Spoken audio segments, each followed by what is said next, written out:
Talking about near-death experience, this adds one. What's up, guys? What's the cycling fanatics? Day 2, Haute Route. It's gonna be another big day. Here we go. I can't believe it's only day 2 and so many things happened already in this race. Today was amazing. I had a massive jump in the general classification. I managed to stick with the first group. I also descended and missed a corner facing death in the eyes. We started this morning in Cortina. Stage 2 was, of course, again, a lot of climbing. Day 2, stage 2, another beautiful day in the Dolomites. I don't know how I did it, but I've got everything in this bag. Like, all my stuff is in there. That's the bag for after the finish. Bike is ready.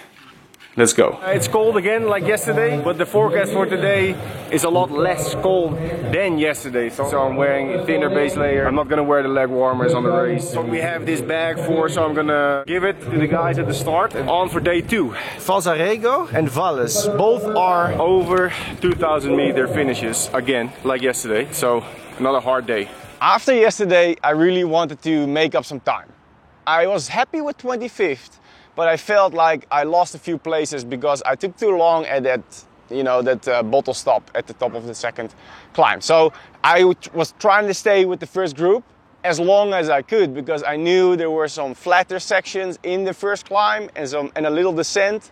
So if I would be there with them, that saves up some time. And my best bet would actually to be with the first group all the way to the top, because that would mean that I would be able to descend with them and then be in the valley with a group, because yesterday I got kind of left behind, or I was by myself on the flat part.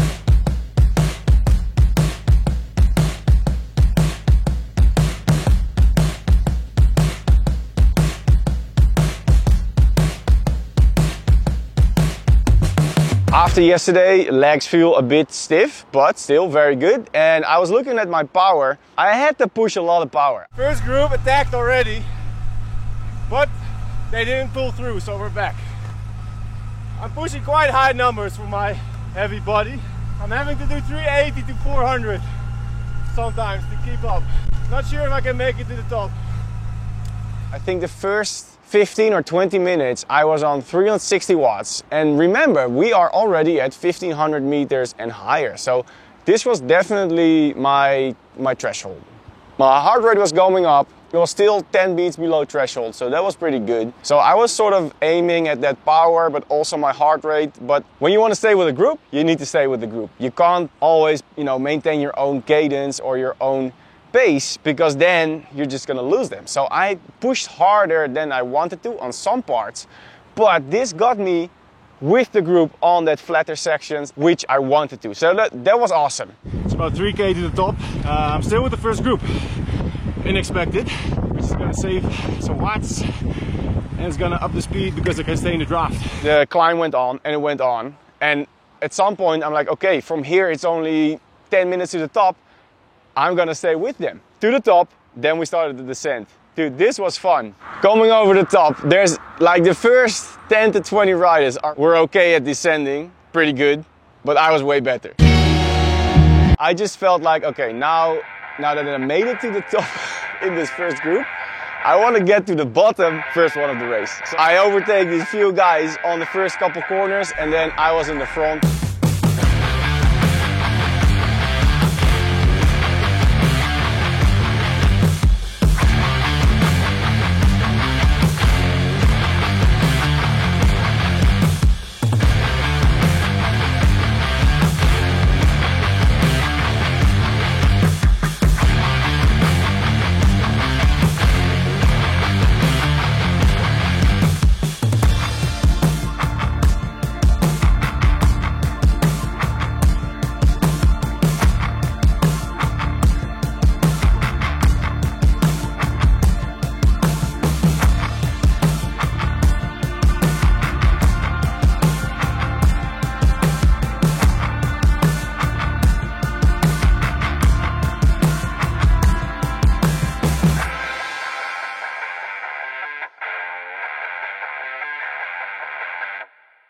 descended like crazy on that descent. It was like a 20 or 28 minute KOM, pretty sick.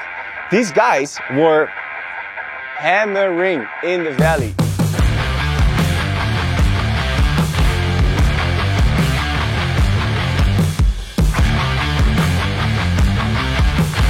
I had so much fun. It felt like a race. This was the first time this year I felt like racing again. When you're up a climb and you're by yourself or you're in a small group and you're not like super contending, then everybody's just, you know, steady pacing it up. But now in the valley, dude, these guys were attacking left and right and I wasn't responding, obviously, because I was not riding for those top spots.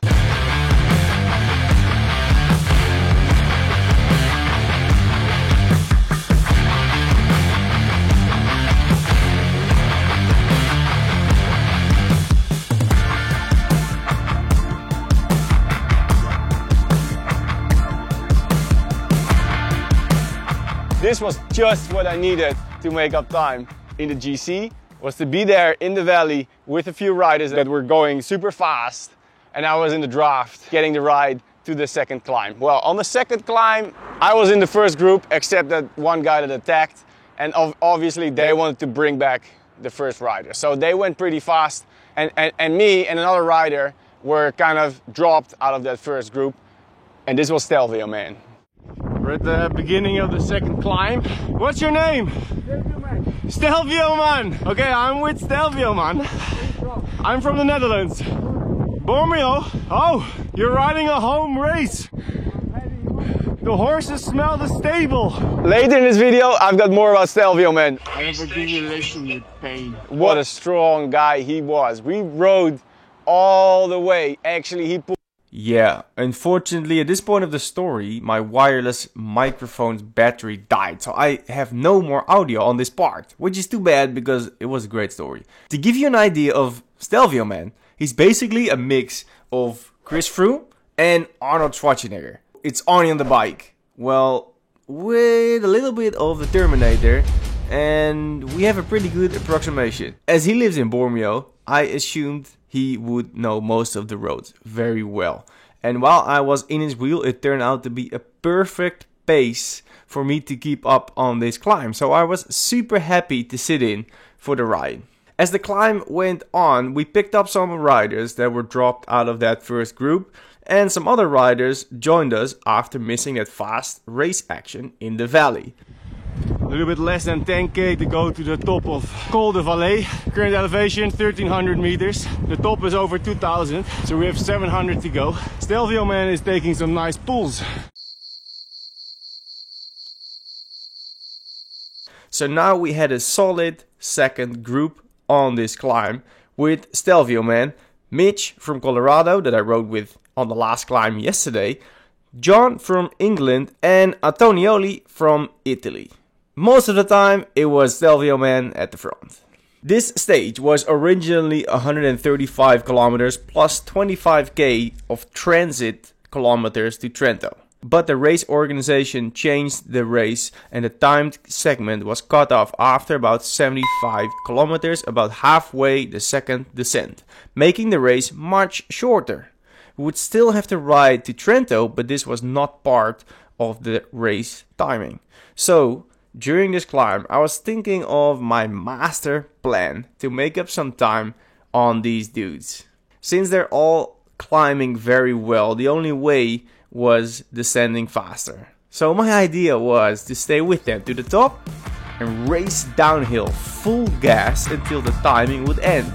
This seemed to be a good idea to my hypoxic brain. However, the execution was quite far from perfect.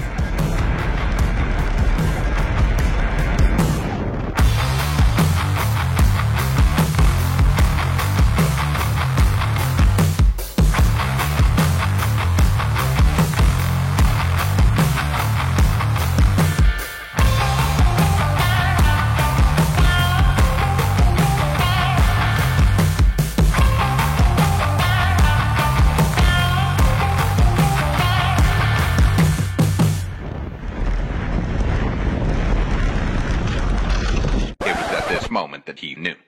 he fucked up. Wait a minute, how did I miss that corner? Well, we watch it again. At this moment I still thought that the road was actually going to the right. I didn't check my map display and I just went in way too fast. So I could choose between cornering and going too fast straight into the ravine or take a right onto the rocky road.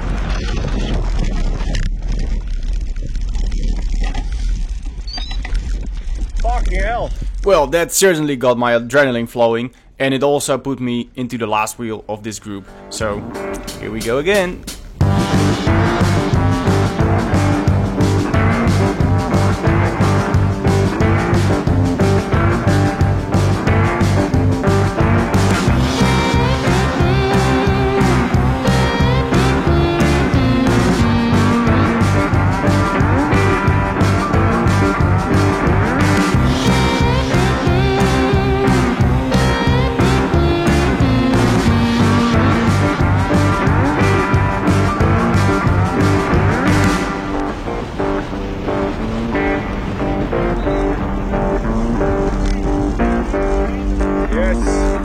Talking about near-death experience, this adds one, for real. I kind of misjudged. I thought the road was going straight because it seemed to be a road, but this was just like gravel and big rocks. I don't know how I and my bike survived.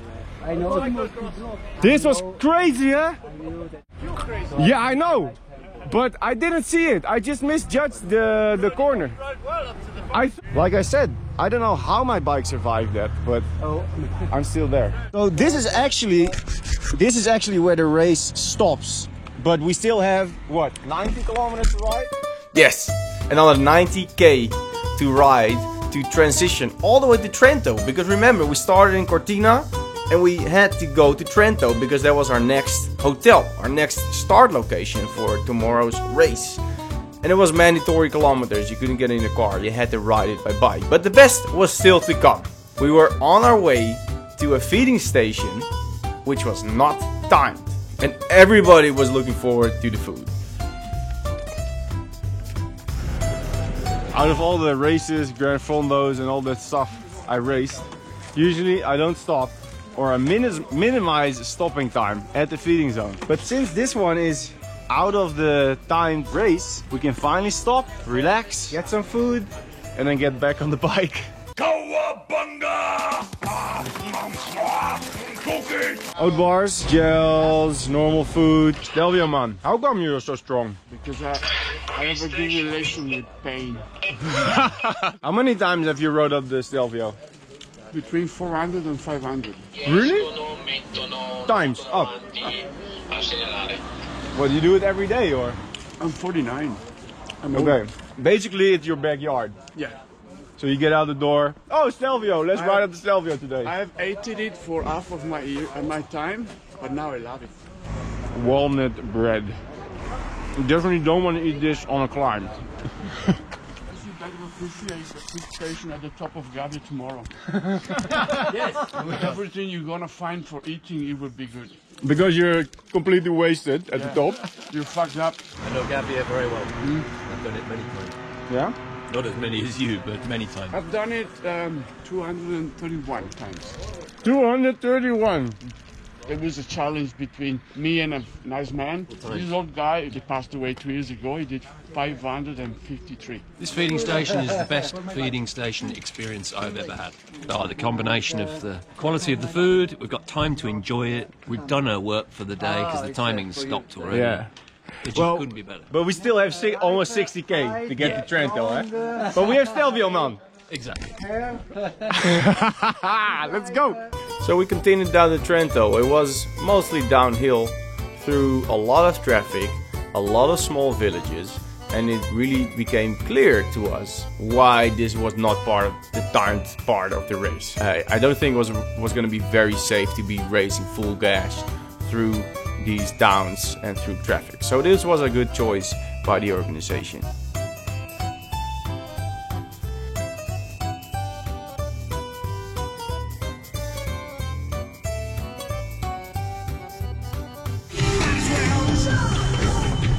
Back in the village. Woo! It's almost like we're the first group. Today's statistics, 2 hours 45, average power 269 and normalized 313. Elevation of today in the race was 2244 meters. The transition, which was actually quite long, 1600 meters of descending, that was nice. And it was 84 kilometers, makes 160. It was a nice recovery ride. I definitely had good legs today as I finished at a 10th position. Way high up between all the climbers. And in the GC, I made a major jump from 25th to the 16th spot. So this gave me that massive motivation boost for the rest of the week.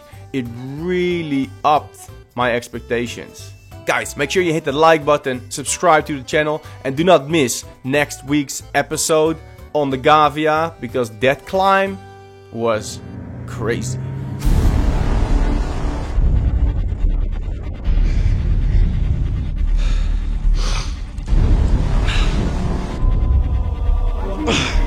That might be the hardest climb I've done ever.